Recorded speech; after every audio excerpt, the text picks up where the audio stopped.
On today's video, we are talking about steaks. That is one thing I know quite well. And Chef Gordon Ramsay has a guide to buying the perfect steak. Enough talking on for a steak sandwich. You know, filet mignon doesn't have a lot of marbling, it doesn't have a lot of richness, but there are other things you can do to bring richness to the steak sandwich. I'm curious to see what Chef Gordon is going to do it, because if there's one thing this steak is good for, is for another incredible steak that comes from the rump is picanha. However, since it's also known as the cap sirloin, that one is also very tender. That's why it is my favorite cut of steak. It's as tender as a filet mignon, but it also has a good amount of fat. Delicious. Beautiful. You can always cut the fat out after it's cooked. You need oil to cook the steak properly. You can't just cook it with nothing. So why not use what's already there, everybody? Cook with the fat and then later choose to eat the amount of fat you want to eat. I want you to notice one thing on this video here real quick. Pay attention to this cut, everybody. You see how the fat is quite yellow? That's a sign of an animal that has been grain fed for a while. In Europe, it's quite common to see this kind of fat. Here in the United States, we do what's called a grain finish. Grain finished is the way to go for me. It tastes a lot better, everybody. The fat is softer, it's more delicious. Guess what Japanese Wagyu A5 is fed on? Exactly, grain. Oh, actually, they're also feed in some other weird stuff. Check it out. So this is the feed that they give to the Wagyu cow, and it's the byproduct of mirin. And I've just learned it's good for human consumption as well. Olive oil to sear the steak. That's not my favorite, let's just say it, okay? For a few reasons. Olive oil has a strong flavor, okay? Whenever you use it, you're also adding that flavor to the steak. I much rather sear the steak with a very high temperature oil, such as grapeseed oil, avocado oil, and they're also neutral in flavor. If you do love the flavor of olive oil on a steak, add it towards the end the way the Italians do it. Thyme. Fry that thyme. I want to hear it. We're not looking for a lot of color. Oh, I disagree with that a little bit. If you are able to achieve the color quickly and fast without overcooking the steak, then it's all good. A crust equals flavor. So, just... That thing is gray, sad. I don't like that color. I love that he's adding the vinegar for acidity in there on the steak sandwich. It's gonna be a perfect combination. You have the fattiness of the filet mignon. Hopefully he's gonna add some type of mayo sauce or something like that. And then this will bring the richness down, balancing everything. Sprinkle that basil in there. That looks great. Show me the meat. There she is. You see the crust, everybody? I mean, maybe just me. I prefer a much more pronounced crust. Just based. One more time. I love that he's using that butter. Touch, it's quite soft in the center, so it's... See the little pieces of black pepper on the top over there? I can guarantee you it's still gonna be slightly hard and it's gonna give some crunchiness when you're eating the sandwich. That's why I like my black pepper so much more finely ground. A lot of people might think that you're gonna burn it if it's super fine. It doesn't burn, everybody, because the juices of the steak will prevent from that happening. I disagree with that. A Chateaubriand cooks a lot faster. It looks like he seared it for 4 or 5 minutes and then he finished it off in the oven for another 8 minutes. That's about 13 minutes to 15 minutes. If you leave it resting for that long, it's going to be cold. I would leave it for the maximum 10 minutes, nothing more than that. But regardless, do let it rest for at least a little bit. Did you see? He seasoned his bread. Damn, I don't do that. I'm going to start doing that now. Pan, nice and hot. Bread in, push it down. I hate these pans that give you grill marks, everybody, because in the end it's just burnt. Much rather a nice golden brown color on your bread. It's not my favorite thing to do, but let's see. And look at this here. It is stunning. See how much juices there still is on the pan? No matter what, you're gonna lose it whenever you cook something medium rare. So why wait 15 minutes to cut the steak? 10 minutes is good enough. Slice it gently. Looks very nice. That's why he's the boss, everybody. It looks absolutely delicious, but it could use a better crust. Very nice. There's only one problem with this sandwich. It looks so small, everybody. I could eat 20 of those. Now that's what I call a steak sandwich. That looks amazing, everybody. Besides from getting a nice, beautiful crust and basting a lot more with butter, those are the only 2 things I would have done it differently. I hope you guys enjoyed this video. If you did, hit that thumbs up. If you're not a subscriber, be sure to subscribe. Remember, everything I use is always in the description down below. Thank you so much for watching. We'll see you guys on the next one. Take care, everybody. Bye-bye.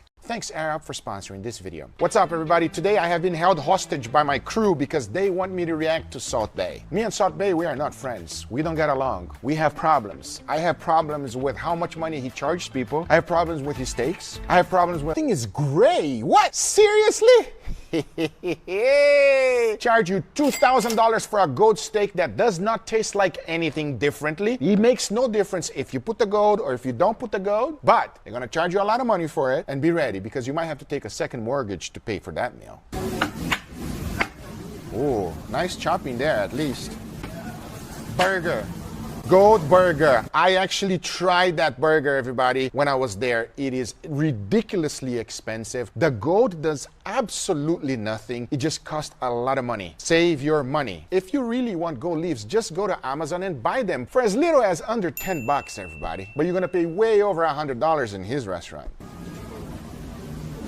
Oh, what is he doing? Oh. I like meat juices, but I don't like raw meat juices. What? What is he doing? Juicy. Juicy?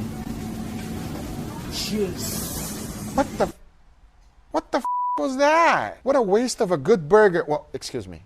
Not good. That's a little bit too raw for me. I like Maillard reaction on my burger. If you don't have a nice, wonderful crust, the burger doesn't taste the same. If you like your burger medium rare, it's totally fine, as long as you grind the meat yourself. If you are buying pre-ground meat from the supermarket, I highly recommend cooking it at 160 degrees Fahrenheit, which is actually what the FDA recommends. And the reason you want to do that is because as soon as you open any kind of meat, you're exposing it to the elements, meaning that it can get bacteria. So for that reason, if you grind your own meat, it's okay. But if you buy a pre-ground, cook it to 160. Goat Chateaubriand.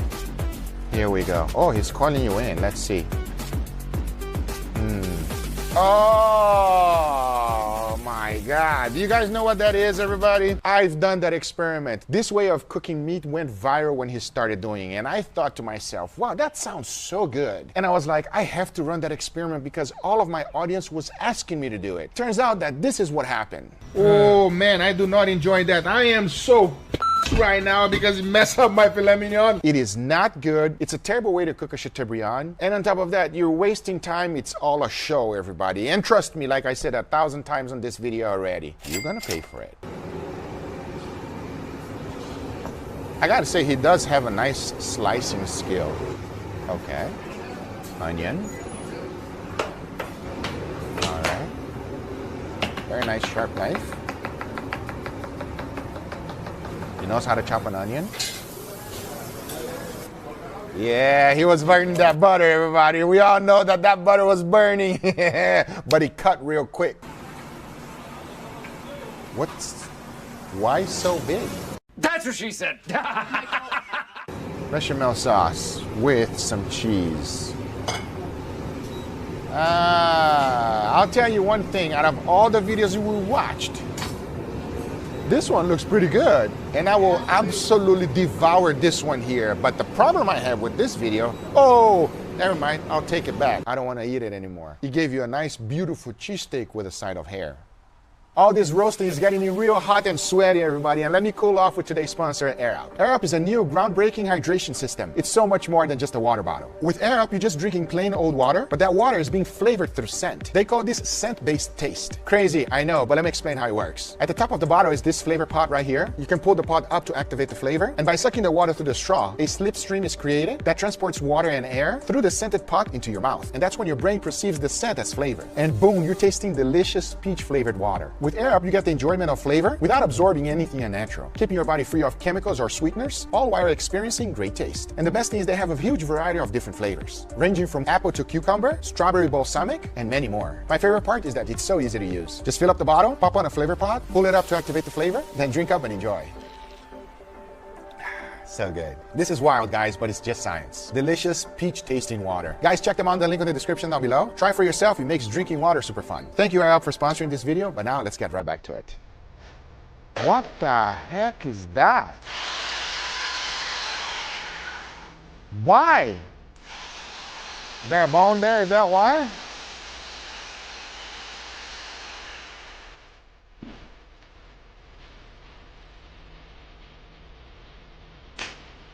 Okay, that steak is called capitão, everybody. I have actually made a video about it. In Brazil, we call this steak capitão. It is not the best type of steak for you to buy or serve your guests, but it's a fun one to cook. It's slightly tough. It has several different muscles when you're cooking it, so it's hard to get the perfect temperature for each individual cuts, but it's a fun steak to cook.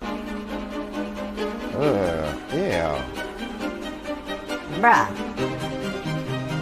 Oh. Bone marrow is delicious, but the way you took it out looked like burgers. Wait, that's it? No human in the world will enjoy that steak. It will be tough, it won't taste that good, but most importantly, it's gonna cost you a lot of money if you go to his restaurant.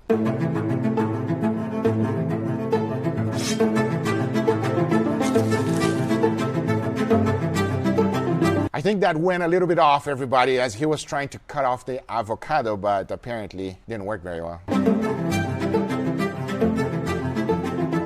Avocado.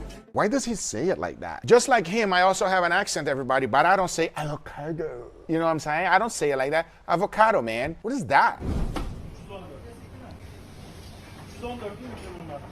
Okay. All right. Nice skills there. And then, why you look, I'll be honest with you, that's a filet mignon and a tenderloin, as you guys know, the most expensive cut of meat there is on the cow. If he does that, and if he stabs my filet mignon right in the middle and then serve it to me as a guest and charge me like the Meat Avengers, where we went and made the biggest beef Wellington in the world. And I guess Abe was kind of jealous and he wanted to get a piece of it, but man, ours look a lot better than that. Again, with the Chateaubriand completely covered in gold. This is reminding me of bad memories. It's making me uncomfortable. The butter is not even that hot. The butter's not even that hot. So I've done this experiment, everybody. A long time ago when he started with this trend, everybody was saying that is amazing, it's incredible. I've ran it. It's not great. Don't waste your time or money on this one. It's not the best way to cook a Chateaubriand. And most importantly, the bread itself will be so soggy and full of butter that I know what you're thinking, bread and butter is delicious, but it's almost unbearable of how much butter it will soak in. Hope you guys enjoyed this video. If you did, hit that thumbs up. If you're not a subscriber, be sure to subscribe. Let me know in the comments down below if I was too harsh on Salt Bae or you actually agree with me. Just remember one thing, save your money, cook the steaks yourself. It will be better. I can guarantee you that, and never put gold on your steak. Trust me. See you guys in the next one. Take care, everybody. Bye-bye. Kenji Lopez is considered the godfather of YouTube. He has taught so many people how to cook properly, and all of his advices are fantastic. And today, I think he's gonna school me on how to cook a steak properly, because I'll be completely honest, I have learned a lot from this guy. So enough talking, let's begin. Hey everyone, it's Kenji. I'm gonna show you how to reverse sear a big steak. So, the reverse sear, and I know people are going to start talking about this in the comments, but the reverse sear is a process that I developed. Here's the deal, everybody. I understand exactly why he's saying that, why people are going to go ahead and trash him on the comment section, because they're going to say he's not the one that invented, he's not the one that created, he's not the one that did it the very first time. And by all fairness, you guys are right. However, he was the one that made it available and known to everyone out there. I've learned the reverse sear from him. I had no idea what it was. Kenji, you deserve the credit. Everyone nowadays know reverse sear because of you. And when I say I developed, I just want to be clear. When I say I developed, I'm not claiming to be the first person to ever do this because it's pretty clear that I'm not. But at the time, the reverse sear was not really a known technique.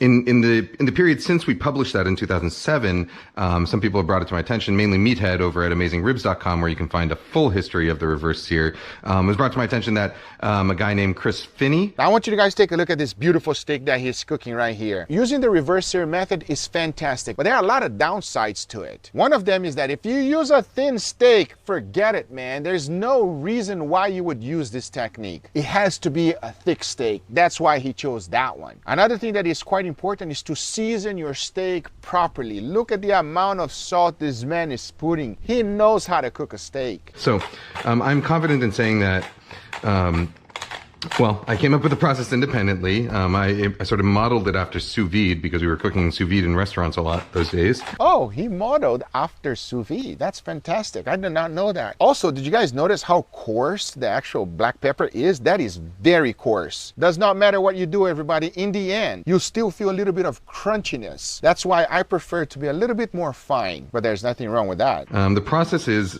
based on the idea behind sous vide, which is where rather than the traditional method of cooking steak, where you would, in a restaurant, what you would do is you would sear it over very high heat, either on a grill or under a broiler or in a pan, and then you would slide it into an oven to finish cooking.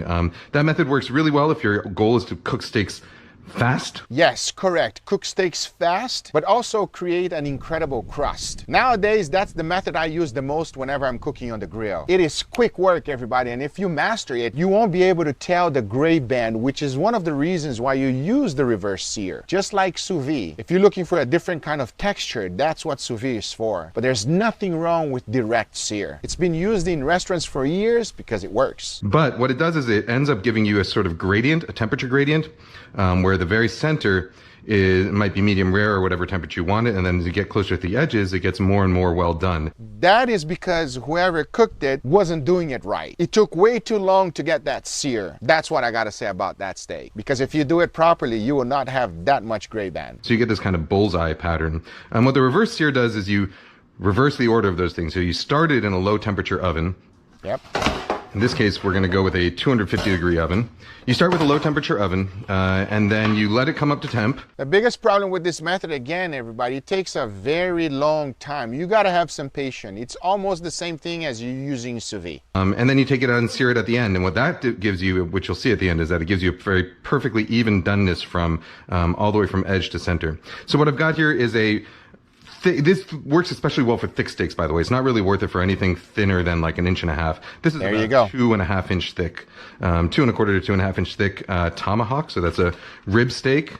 Comes from the loin with a good chunk of spinalis here, which is my favorite part of a steak. That part of the steak right there is considered by most the best part of the cow. Obviously, for me, that doesn't even come close to the queen of all meats, also known as picanha. And if you've never had it, do yourself a favor, go get yourself some. Because I don't care what you say, that doesn't even come close to the queen. So we got it seasoned, salt and pepper, that's it, plenty of salt and pepper.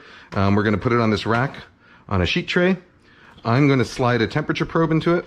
I love that he doesn't have big ego and he thinks he can just pokes. Temperature probe is required. You want to go in the side and get it towards the center. Yep. As close to the center as you can. I have this temperature probe alarm set at 125 degrees Fahrenheit. And then I'm going to slide it right into a 250 degree oven. It's going to take a while. It's going to stay in there until it gets to 125 degrees Fahrenheit, which is going to be medium rare. It should take... A steak that thick is probably going to take about 2 hours at this temperature. So this is a technique you use when you got some time on your hands. What did I say, everybody? You need some time. You got to have at least 2.5 hours to cook the steak. That's one of the reasons I don't use it as often anymore, because my crew is hungry, everybody. They want to eat quickly. So I will see you back here once this goes off, which should be in just about an hour and 45 minutes, so not quite 2 hours. There you go, he was right. We're at 123.8 degrees, so getting pretty close to 125.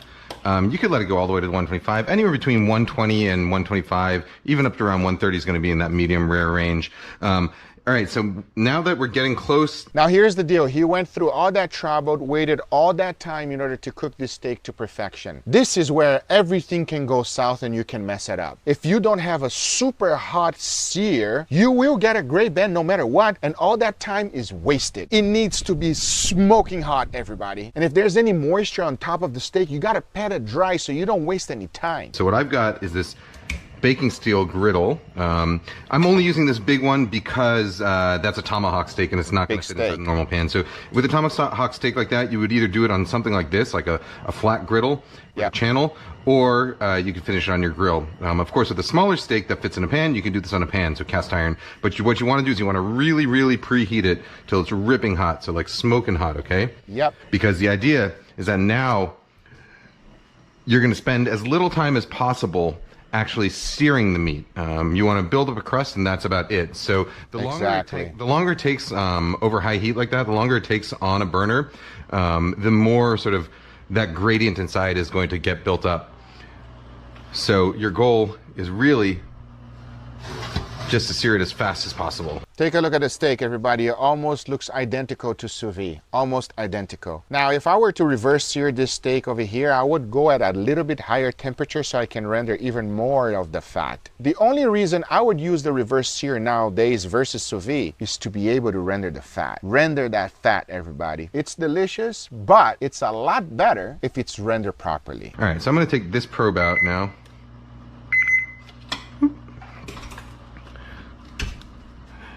And I'm going to double check my temperature. You also want to double check your temperature with an actual not a leave-in probe, because a leave-in probe can actually... He don't take no chances, everybody. He is double checking. I mean, I just love Kenji, man. He does everything properly. He teaches the right way. This guy has a tremendous amount of experience in the restaurant business as a chef. Yeah, man, you're schooling me how to cook a steak, because honestly, besides inviting me, you didn't do anything else wrong. All right, we're good. We're at 126, 127, so we're going to be right around that sort of... So if it's 125, 126, by the time he's done searing, that's going to raise up all the way up to 135, and then another resting for another 5 to 10 minutes. Then you're looking at a final internal temperature of around 137 to 140, which is really in the upper part of medium rare, but it is still medium rare. Never well done. Mid-rare to medium range, there you go. For a fatty cut like ribeye, that's the temperature I like to go. I like to go a little bit hotter than rare, or a little hotter than even sort of the low end of medium rare. Nothing wrong with that. Because you really want to get it warm enough, or at least I want to get it warm enough that the fat's going to start to render a little bit. Yes. All right, so we are smoking hot, which means we're about ready to start searing. He's getting that camera ready. That second camera. You saw that, everybody? He's ready for the camera, man. He knows this is the sexy shot. Looking good. Let's see if that pan is smoking hot. You see right there, I would immediately start petting it dry. He's just touching it, and I can clearly see that there's some moisture on top of the steak. I would definitely pet it dry even more to get that sear quick. Sear should be done at maximum 1 minute, no more. 1 minute max per side. What happens is, if you have a raw steak, there's a lot of surface moisture. Yep. And it takes a lot of energy to evaporate that surface moisture. It takes about 5 times more energy to evaporate a drop of water than it does to take that water all the way from 0 degrees to 100 degrees Celsius. So the thing that takes the most energy when you're searing a steak is surface moisture, evaporating surface moisture. So by starting in a low oven, you end up drying off all that moisture. So what you see here is not actually like steak juices. What you're seeing there is fat. And that's going to help the steak sear better. I disagree, because there's still a little bit of myoglobin on the top of the steak. Pet it dry, take the myoglobin out, which is not blood, everybody. Don't say it's blood. There's no blood in there, okay? It's myoglobin, also known as steak juices, also known as delicious, also known as give that to me if you don't want to eat it. This is rice bran oil. You could use any kind of neutral high temp oil, rice bran, canola. Yes. Did you guys listen to what he said? Obviously, he said high temperature oil, but he said neutral flavor. I've seen so many chefs and so many people searing steaks with olive oil, but olive oil has a wonderful flavor, and it masks the flavor of steak. Use avocado oil, grapeseed oil, canola oil, so many others you can use. And if you want to go to a whole nother level, use animal fat like beef tallow. All of those are great options. Why would you mess up a steak that took you so long to cook? Plus, on top of that, that's an expensive steak. Nice. It's hot enough. I'm gonna weigh this guy down. That's a great tip right there. I also have those chef press. They are fantastic. Let's see how we're doing here.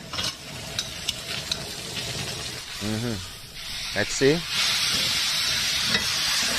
Very nice golden brown color. Check that out, everybody. That's what you're looking for. But notice that the fat is not very seared. What I would have done on top of the chef press, I would have grabbed the kitchen towel and just hold it on. You're only doing it for a minute, everybody. It's not a big deal. And you're going to get full surface contact.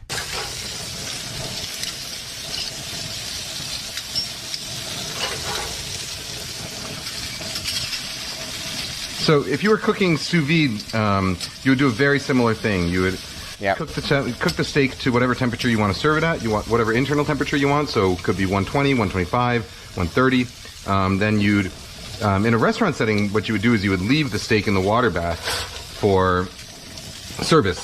And then when someone orders the steak, you take it out and sear it.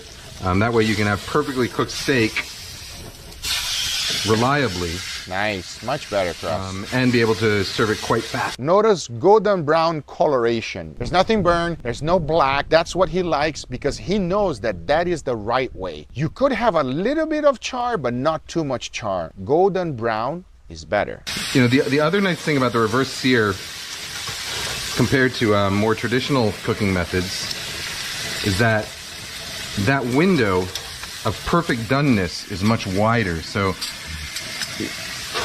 when you're cooking in a traditional way with a very hot oven or a very hot pan, it's very quickly going to rise from, say, 125 up to 135. It could take a couple minutes, maybe even less if you're cooking hot enough.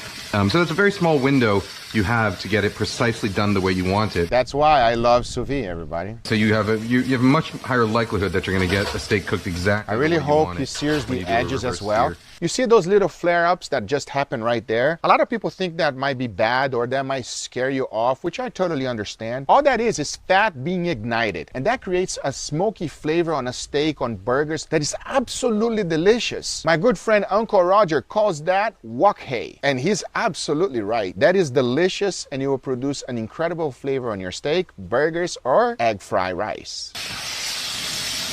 Look at that brownie. All right. Last but not least, we're going to make sure that we sear this side.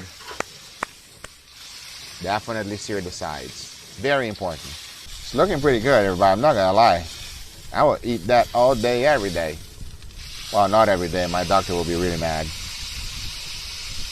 Oh. I actually prefer reverse sear, even though the technique... originally I developed it to be able to sort of mimic sous vide at home. I actually prefer the technique over sous vide. Really?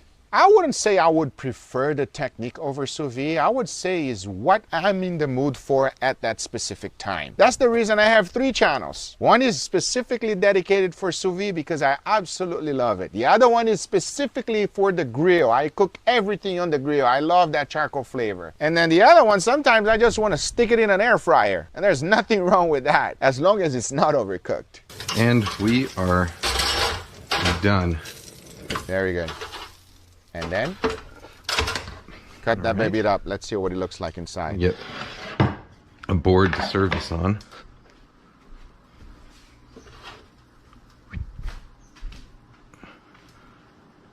Very nice. Looks good.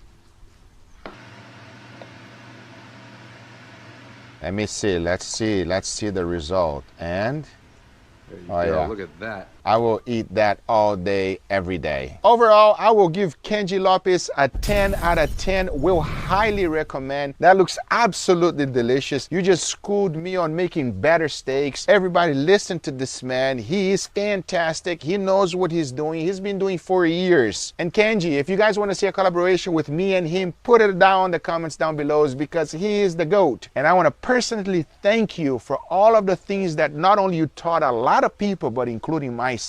You're the man. I hope you guys enjoyed this video. If you did, hit that thumbs up. If you're not a subscriber, be sure to subscribe, and we'll see you guys on the next one. Take care, everybody. Bye-bye.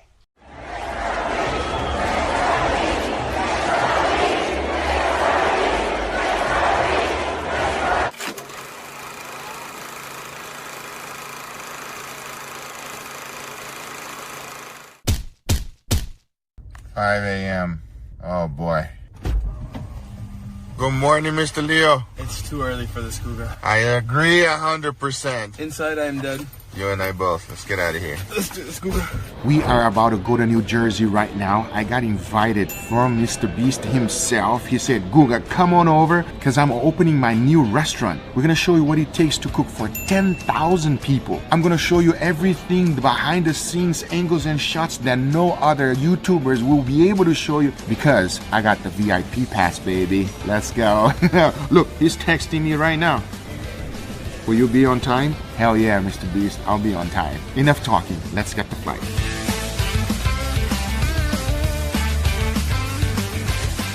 We're gonna get the behind the scenes of madness right now. Tell me about these buns. These are baked locally here in New York, 4 inches. We smash our burgers until they're about 5 inches wide, so the meat's kind of poured on the top. A standard double of MrBeast burger is 6 ounces of meat. It's a beast. How many pounds of beef we are expecting to serve tomorrow? 2,500 pounds? Wow! That's more than my car, everybody. 2,500 pounds of beef. 2,500 pounds of beef. Damn. Maybe more. Maybe more. We'll see how many people show up. I just got sick. I just got a little sick. We're gonna see the beef. Come on in, everybody. Oh my God. Oh my God. Is that enough beef for you? Usually these come in a 2-inch puck. But we had them pre-smash them to a 4-inch circumference. Our buns are 4 inches, the meat is 4 inches. So then once we smash it, it goes to 5 inches and went up to thick. Exactly. And what is this, 80-20? 75-25. Fat is flavor, baby. Because the best thing about the Beast Burger are the edges. Crispy edges of the smash burger, that laciness. Yep, 100%. And so we're really trying to dial that in right now. Yep. I'll show you the behind the scenes, everybody. Ridiculous amount of buns. There's gonna be even more buns. Everything will be cooked on the flat top. As you guys know, MrBeast Burger is kind of like a smash burger. So everything will be cooked as a smash burger. Of course, with American cheese, baby. That's the smasher they use. Same one I use. Absolutely perfect. So they only have 2 burger sections over here. It's gonna be complete madness. So this is the secret blend that goes into the MrBeast Burger, everybody. Check it out. Smell peppery, smell like garlicky, like roasted garlic. But again, I don't know what it is, but just tastes good, real good. Mayo for days. Got all the vegetables there, all the diced onions ready to go. What are the chances of us getting some right now? A Beast Burger? Yeah. I'll give Beast Burger. Let's go.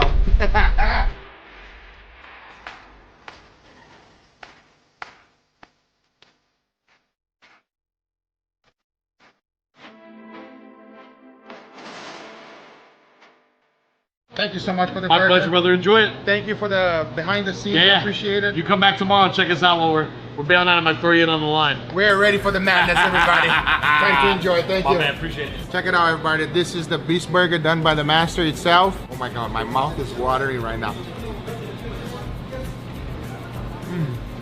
Absolutely delicious.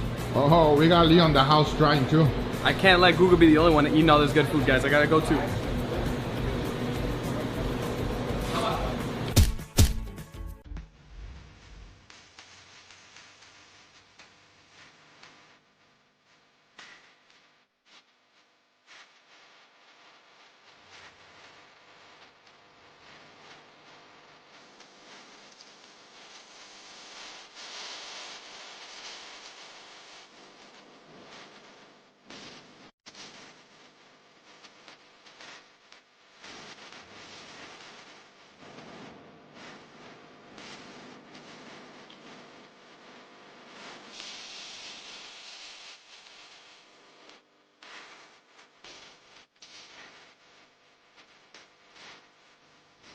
Anyway guys, these are the results. Hope you guys enjoyed this video. If you did, hit that thumbs up. If you're not a subscriber, be sure to subscribe for future videos. Remember, if you are interested in anything I use, everything is always in the description down below.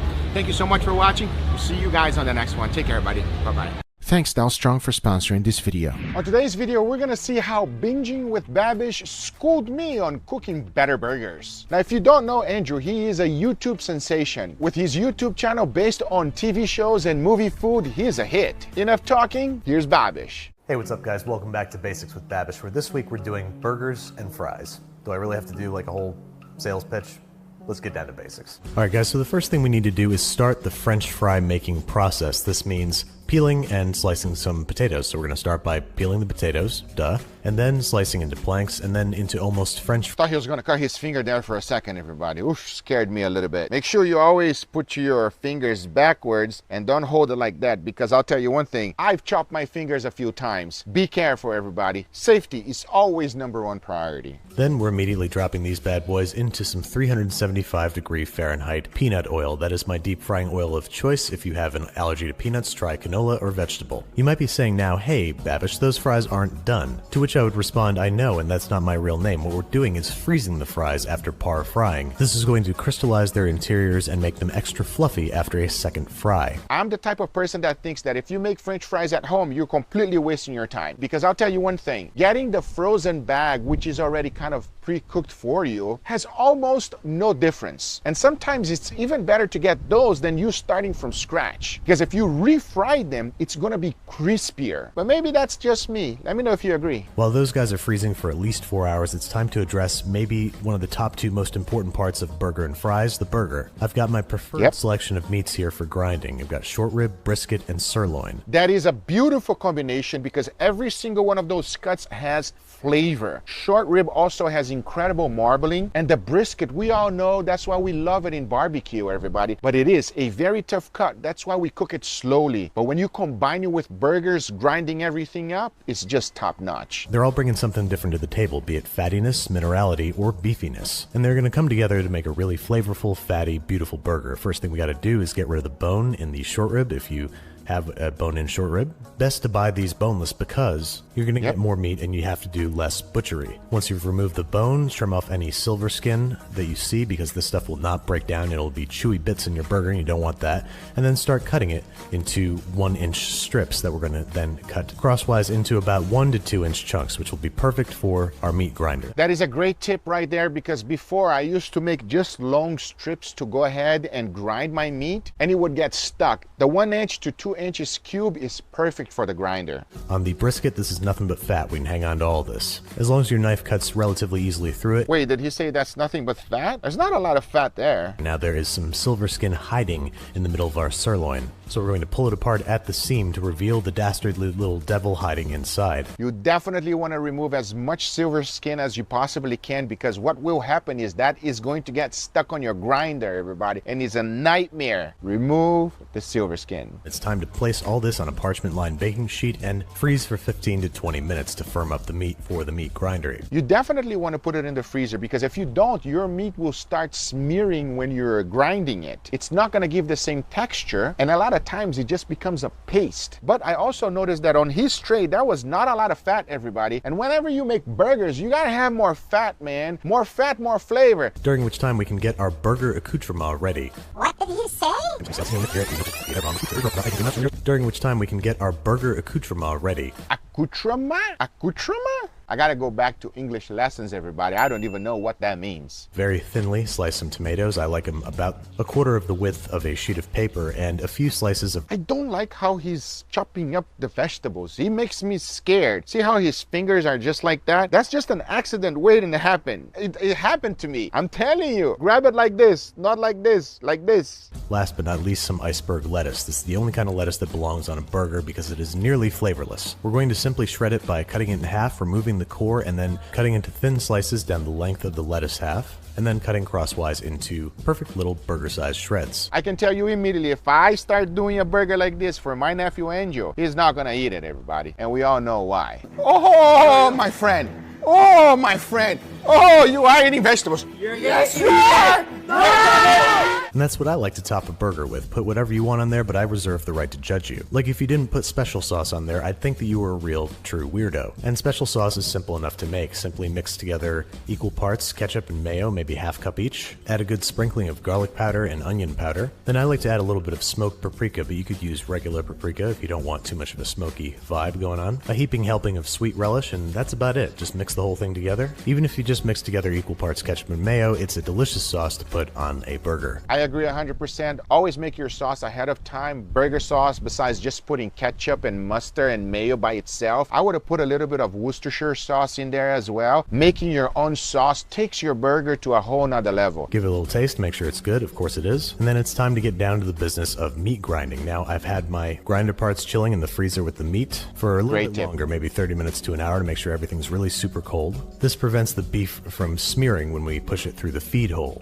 That's what it is called. You can see that our beef is all firmed up after about 20 minutes in the freezer, and avoiding the spinning wheel of death on the bottom of our stand mixer, we're going to start feeding the beef into the grinder. Oh man, the KitchenAid. I started using the KitchenAid when I started grinding my own meat, everybody. But I'll tell you one thing, it is not powerful enough. Nowadays, they have a very inexpensive machines where you can get it in Amazon. You can also, if you're trying to save space and not buy an extra machine, just use a food processor. And if you really want to get inexpensive with it, just use a cleaver and cut everything down, everybody. A cleaver will actually do a much better job than the KitchenAid. But before moving forward, I want to thank today's sponsor, Strong. Throughout my YouTube career, I have sliced through thousands of steaks. All that slicing requires a super sharp and reliable knife. That's why I always turn to Strong Shogun Series knives, an elite professional knife series built to be put to work all day long. But this is a lot more than a workhorse. It's a warhorse. I use this slicer knife every single day, and it's still in excellent condition. No matter the protein, this blade cuts through it like butter. Plus, the Shogun series is huge, more than 60 knife shapes, and available in as many as 9 different handle colors. With all the videos and crazy experiments I do, I need a knife I can trust. A knife that can cut through steaks, brisket, or whatever else craziness I'm making, like it was a sheet of paper. And for that reason, I like to use Strong. It is my knives of choice for years, and I use it every single day. If you guys are interested, check them out in the link in the description down below. So thanks Strong for sponsoring this video, but now let's get right back to it. A few pieces at a time, pushing the beef down the tube with whatever included baseball bat or nightstick the grinder came with, and watch the meat cascade gleefully out the medium-sized grind plate, which I think is the best size for ground beef for burgers. Make sure there's no gray stuff coming out, which might indicate that your grinder is grinding metal. Great information. If you see any black stuff coming out, any great stuff coming out from your grinder, stop immediately and assess the situation, because that can be a variety of things. That is a great tip. Take it seriously. And take a moment to appreciate the beautiful pebbly ground beef that you're able to achieve when you grind your own meat at home. It's only missing a little bit more fat. I would add more. So now we're going to start gently pressing these into 4.5 to 5 ounce patties. I'm going for a solid 3rd pounder burger, but make them as thick as you want. It's your house. So I like the way that he formed his patty. He didn't compress them too much. If you compress them too much, it doesn't become soft and tender when you take bites and the texture completely change. Just make sure whenever you're forming your burger, you don't overdo it and pack them up. You want the inside of the burgers to have crevices so that the fat can melt and baste it in its own juices. Once we've got the burgers formed, they can chill out in the fridge while we finish up our fries. We've got the oil reheated to 375 degrees Fahrenheit, and we've got our rock solid fries out the freezer and into the oil. The initial fry was for about 8 minutes. This is going to be from 4 to 6 minutes. Gotta take the fryer out, gotta deal with the oil, gotta deal with all of that, and in the end, the results is not better than the ones that you buy from the frozen aisle, everybody. It is just not better. It's not worth it. As soon as you've let these guys drain for 30 seconds to 1 minute, we're going to put them immediately into a bowl and toss them with a healthy sprinkle of kosher salt. Go ahead and taste one to make sure that it's not poison. Maybe 2 just to be extra safe. It's not poison.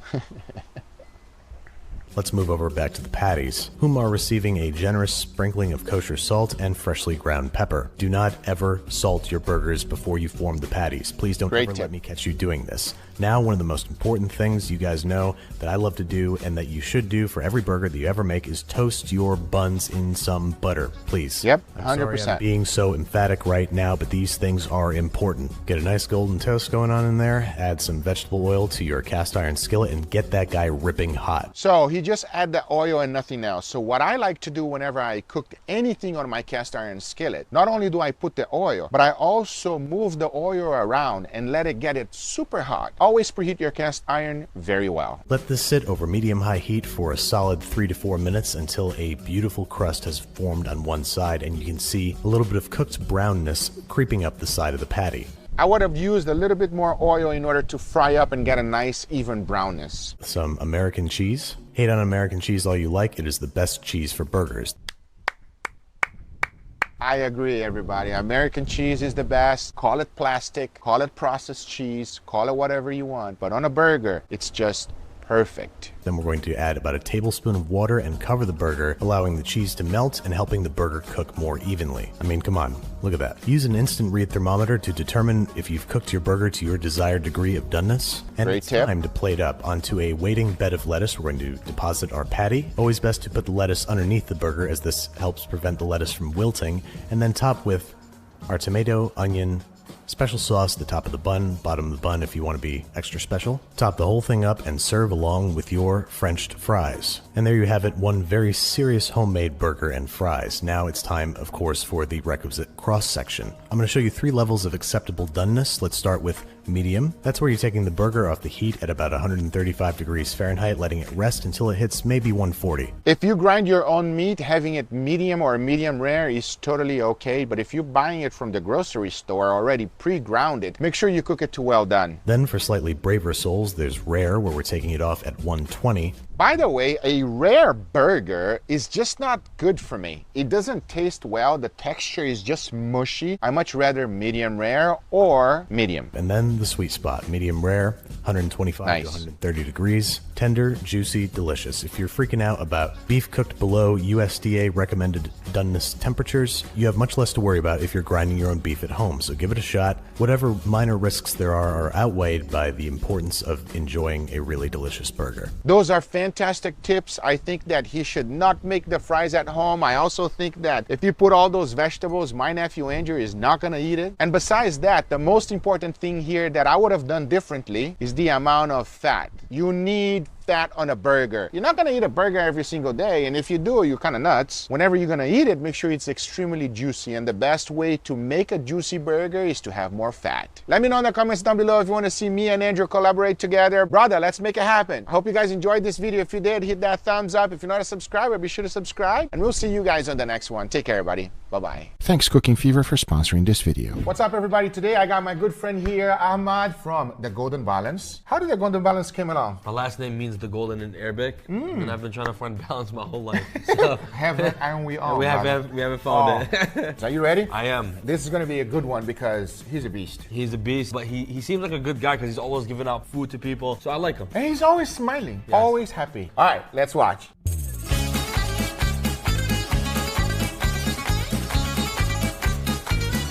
He does the stuff that Nick does. He just never looks at the food. Yo, Nick, why do you always look only at the camera, huh? I think he's trying to be Guga Foods. Huh? With like the fire. Yeah. He's all about the B-roll, everybody. And what do you think that is, lamb or beef? Most likely lamb. Lamb? Yeah, in Turkey, most likely lamb.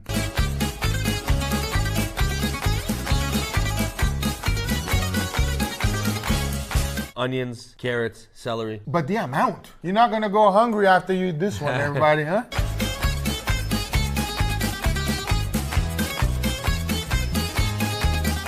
Okay, he wins. It's like this is like giving Middle Eastern fried rice. Yeah, if you had the rice, that's it. It's all over for me. He's putting carbs into more carbs. It doesn't get better than that. Not only that, that looks so delicious. If there's one person that said that they will not eat that, there has to be vegan.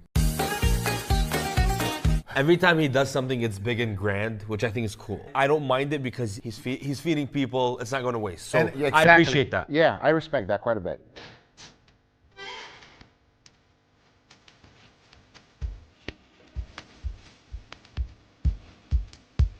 Look, he's still smiling, not looking at the food. He's always smiling. But he's a cutie. I like it. It's good. Like one of those guys that you watch and then you want to go give a big hug. Exactly. You know what I mean? No, he's good vibes. So you know what that is that he's doing? It's kind of like the shank towards the end. There's a steak in Brazil that we call the capitão, which is like a Tom and Jerry steak. This is kind of tough, so I'm curious to see how he's gonna cook it. Yeah.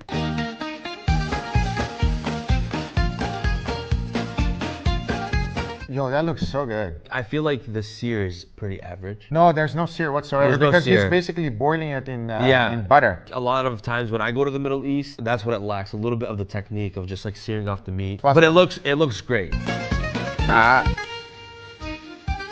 Damn. He's making a steak sandwich. What the hell is that? Like, where did that come from? I thought it was a dish. Now it's a burger?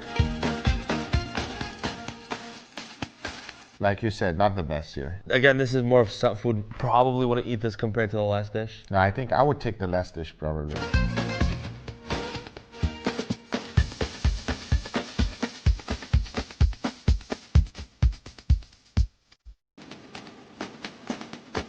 That's stunt food. Yeah, because no one can wrap their mouth around that. And to be honest, it looks dry. Yeah. It really does. No, 100%. So this is like the capitão steak, like I told you. I've cooked that before. It's hard. It's not the best, everybody. But I will say it's cool to cook. Yeah.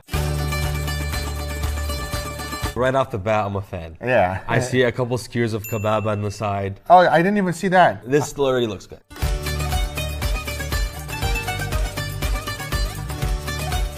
Are you a fan of eggplant? I love eggplant. I only like it eggplant. in baba ganoush. That's it for me. Nothing else is okay. Not even how do you call the one with the rat? Ratatouille. Yeah, you like that? Ratatouille, I think, is the most overrated dish in history. You need to leave.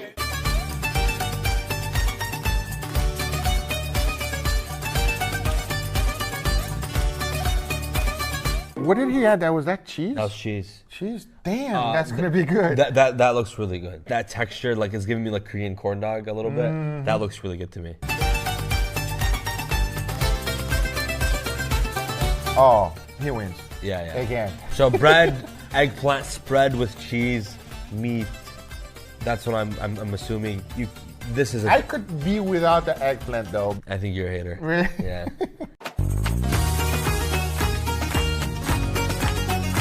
So he got a whole like leg of lamb. I don't even know what that is. That looks like a cow, maybe. Are you crazy? What kind of lamb do you have? That's what I'm saying. It's a cow. What kind of a lamb you have in Michigan, bro? You have a lamb like that? That's a lamb shank. Yo, that lamb is has been eating very well. But that's a lamb shank, right? That does not look like a cow. Yeah, it does. You think that's a beef shank? I think so.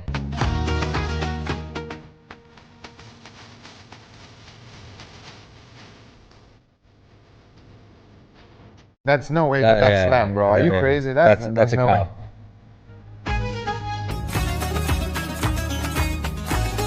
He's deep frying it? I think so. He's deep frying it in tallow. That looks good. It looks big though. I can guarantee you the meat's still completely raw. Oh no, he cooked it first. Oh, that's right. Yeah, he slow cooked it. Is that rice? I'm not sure, but that looks really good. I love ketchup. He ruined it. Why he put the ketchup in there? I love ketchup, but he just ruined it.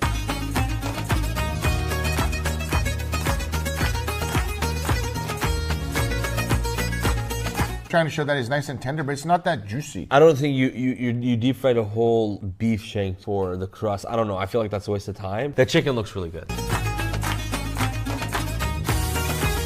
Not gonna lie, I will eat that. You give that to me, I'll eat it, even with the ketchup. I just don't like when the ketchup gets drizzled like that. No, I don't like ketchup. It's just so unappetizing. Do you like ketchup? I love ketchup, no, but not like that. Ketchup. The only time I eat ketchup is with popcorn.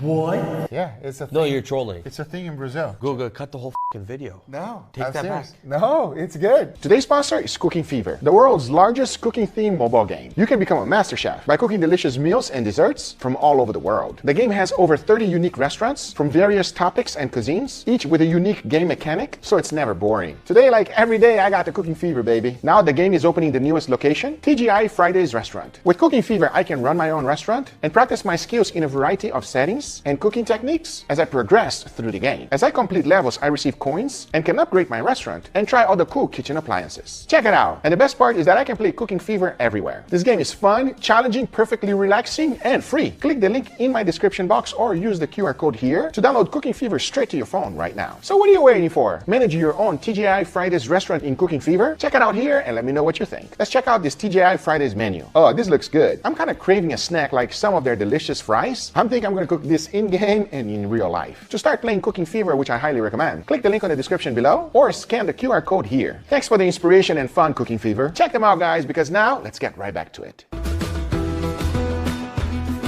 All right, right off the bat, you know what that is? This is a stomach? Stomach lining. Yeah. Is he gonna make kokoresh? You know what is kokoresh? Yes. I had it in Turkey. Bro. That looks like how beef Wellington should look. Say that again. Hey, say that again.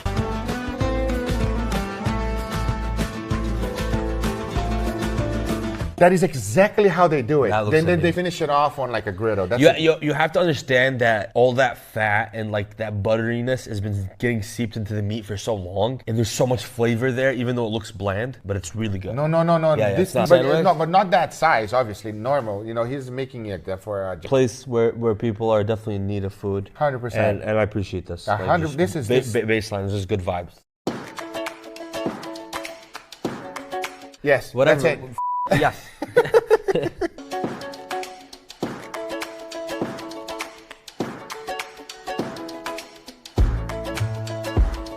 Freshly baked like that. That looks amazing. Wow, everybody. I had that when I was in Turkey. Yeah. Oh my God.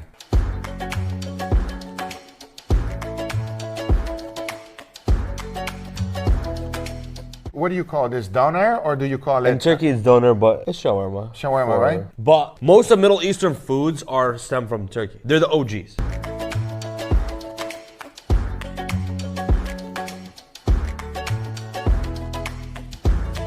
That looks...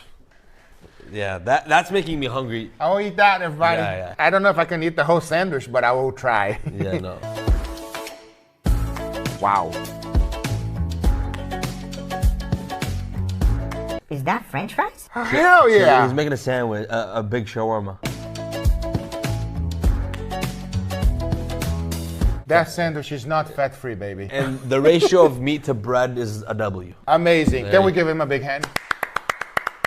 This is a 10 out of 10. We'll definitely recommend. Some was stunt food, but a lot of them were just like, I will eat every single one of them. Yeah. Guys, make sure you go give some love to my friend Ahmad. The link will be in the description. Thanks for being here, brother. Appreciate you, Guga. I hope you guys enjoy it, and we'll see you guys in the next one. Take care, everybody. Peace. Bye-bye.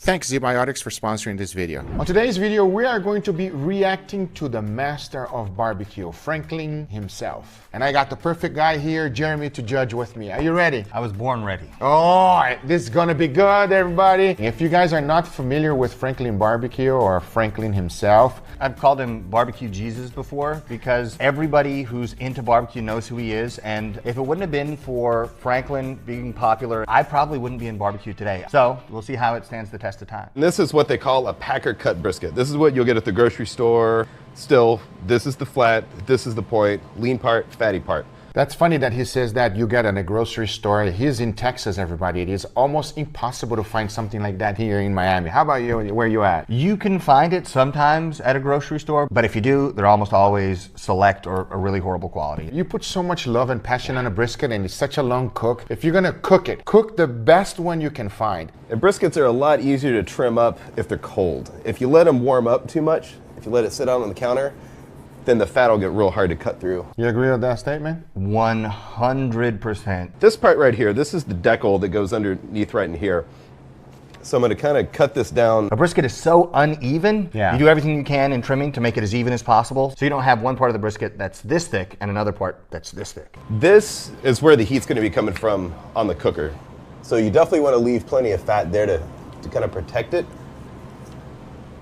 Is he tossing everything? I think it's going to be repurposed for sausage or to make tallow or something like that. But with the volume of beef that they go through cooking 100 plus briskets a day, they're going to have to find purpose for everything that they trim off, because otherwise they're throwing away thousands of dollars every single day. I agree 100%. We never throw it away because there's always something else to do. There's a huge layer of fat that goes through there. And if you flip it over, it'll manifest itself right here. And we definitely don't want that, because there's no way that's gonna turn out good. I use that for burgers. I grind that up and it's totally okay, to me at least. That, we don't wanna carve any more into this brisket than that. It's kind of aerodynamic. It's enough where the smoke will come. Oh, I don't like that. I don't like that way of trimming. Okay, so there's this phenomenon in barbecue where if Aaron Franklin said a thing one time, it becomes gospel truth, right? Because he really popularized barbecue for a lot of the people who are in the hobby now, and he said aerodynamic. I think what he means is you don't want small pieces jutting out that are going to burn. You want to reduce the surface area so that it stays as juicy as possible. The other thing is there's a lot of silver skin on the bottom of this. If I was only doing 1 or 2 briskets, I definitely would trim this. If I was doing a competition, I would also very much trim this. All the fat on the underside, unless it's really thick, like you could grab it with your hands, I don't even mess with it. Because on offset cookers, there's so much airflow that it's going to render out. It's actually going to protect the meat side. I don't even bother with it. A lot of briskets, if you'll look right here, it's got a huge gash in there. That came from the processing plant where this thing came from. Don't you hate when that happens? It's the worst, because a lot of times those gashes you can't see in the package. It's the worst. It's so annoying. This thing's trimmed up. We got about a 1/4 inch of fat all the way across. It's looking good. That's trimmed out. It's shaped real nicely. I think we're ready to put some rub on it. A lot of people have really complex rubs.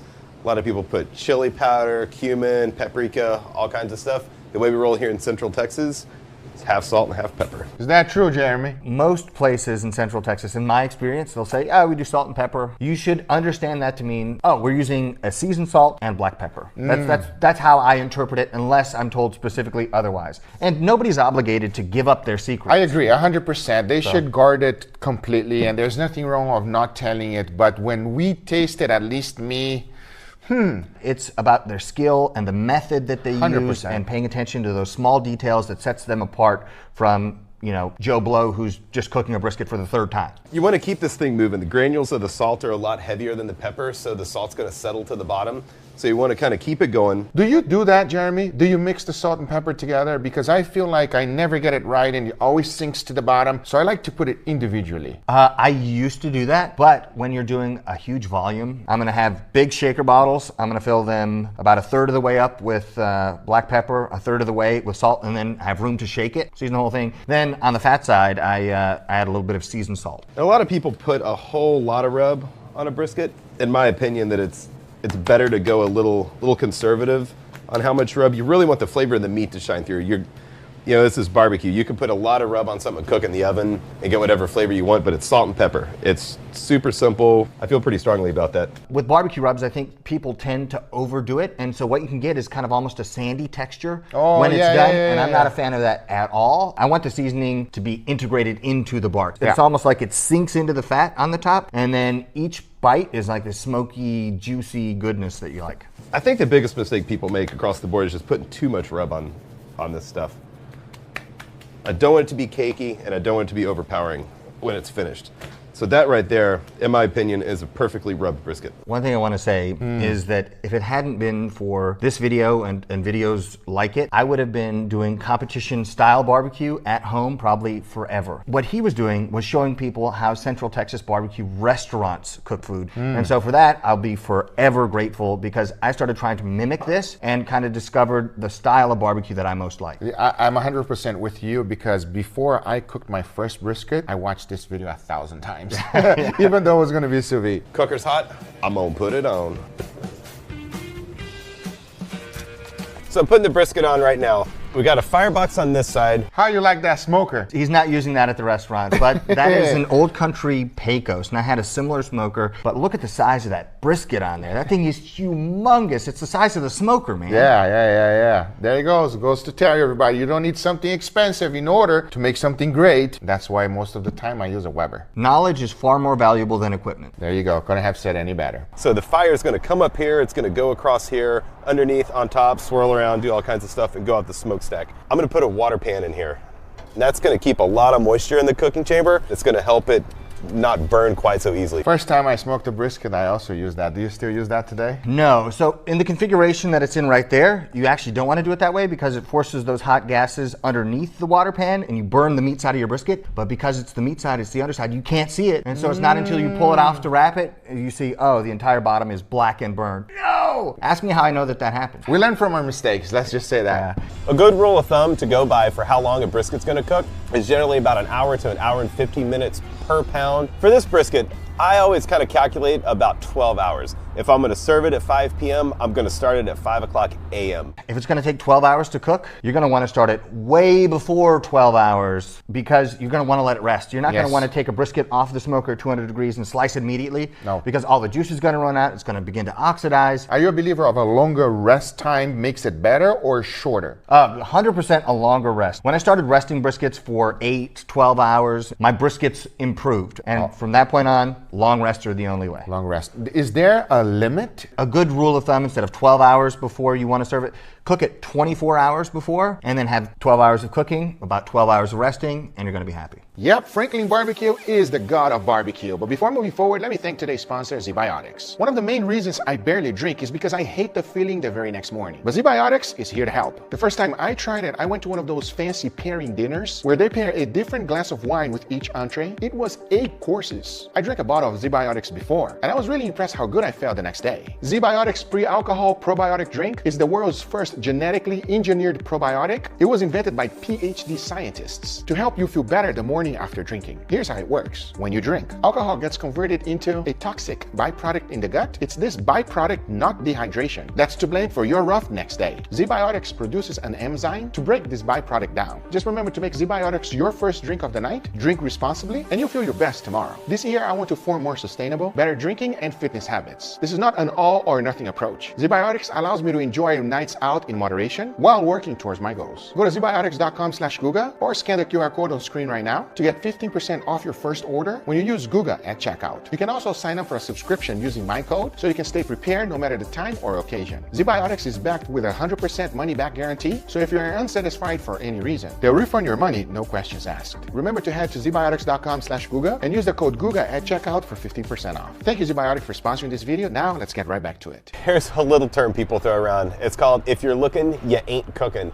And that's very much true. If the lid's open, you're losing heat, you're losing smoke. It's gonna take a certain amount of time to recover that heat. And that really gets people in trouble a lot of times when they're getting impatient and meat's not cooking on time, dinner's about to get served, people are showing up to the house and it's just not ready yet. You keep on checking it, you keep on checking it, but the truth is, you're just shooting yourself in the foot. Is that true? It's true, and there's a wrinkle where it is important to take a look to make sure you're not burning anything. But one thing he's saying that's very true is when you open the lid, not only are you not cooking the brisket further, you're actually going backwards. So if you have a lid open for 10 minutes, it takes you 20 minutes just to get back where you were before you opened the lid. Wow. So it's very important.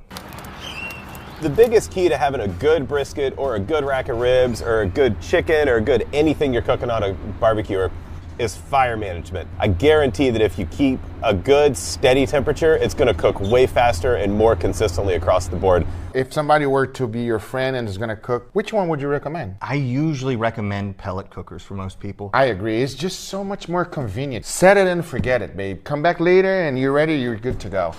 There's a lot of different ways to retain moisture in a brisket or anything else you're cooking. One way that I really like is to have a water pan in there. I always keep a water pan unless the humidity is really high, and sometimes it gets like that here in Texas.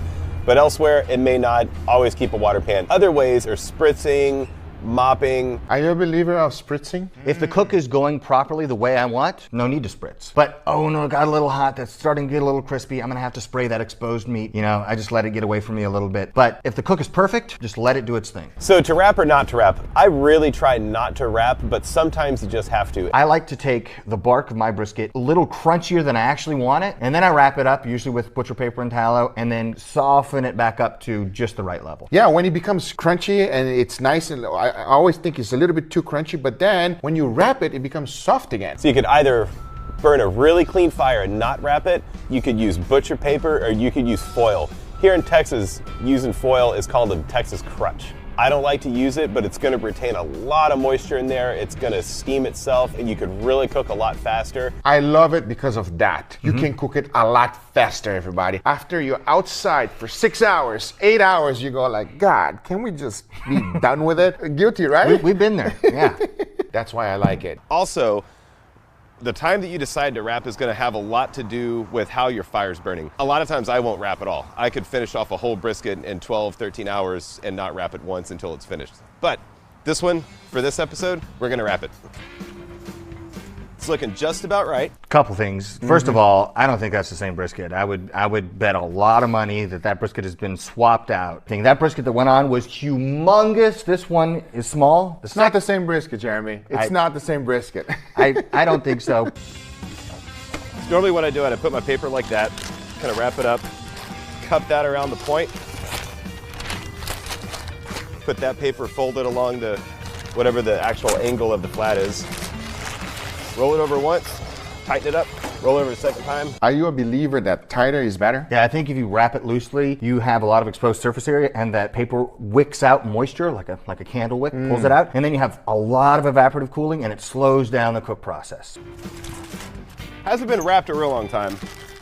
I kind of flop it down. Yes, you may wonder, this brisket would be really hot, and it's true. I don't really have any nerve endings in my hands anymore. One thing that is true is like the real OG Texas pit masters, they check for doneness by feeling the meat side of the brisket. So Joe checks briskets that way. I'm like, I don't know what kind of witchcraft that is. Give me a thermometer and I'm gonna be poking and prying. Yeah, me too. Yeah, I can tell. And then you know how they say like medium rare? Rare's here, opposite the palm, at the top. Medium is there, and well done is at the top of your wrist. That doesn't work for me either. We're gonna let it rest for about an hour, or at least until it's cool enough where you can get your hand under there comfortably and it doesn't burn too badly. I like to cut it, and I kind of hold it, and you never want to scrape off the fat or the bark. We work really, really hard to render fat, and we work really, really hard to keep a good bark, and I don't want to cut it off. It's the best part. And this, when you're cutting these, it's the end cut, but you can always tell That's what a brisket should look like. Should have a smoke ring like that. What you see there and those muscle fibers separating, it's a little over. It happens. We've all done it. We've all been there. But I remember seeing this and thinking, oh, that's the pinnacle of food. What I wouldn't give to have a bite of that brisket. You see? We've learned a lot through the years, huh? So that's a really good looking slice. It should look moist too. It shouldn't be tough. When you're looking for a brisket, it shouldn't fall under its own weight, but you should be able to pull it delicately. I remember watching that and I was like, man, that's the Bible, you know? Yeah, because before I got into barbecue, I'd never had any meat that did that, of any kind. Right. And so I thought, oh, if someday, if I can do that once, I will have arrived. Keeping it all held together so it'll stay moist and won't oxidize on the edge of the slices. This is the fatty half, the point. You're gonna turn it 90 degrees. And I'm gonna cut right down the middle. And this... No. Don't do that. Start at one end of the point and move over to the other end and you'll have even slices. Your life will be so much easier. Pro tip. And in a perfect world, if you wanted to get crazy, you could do burn-ins.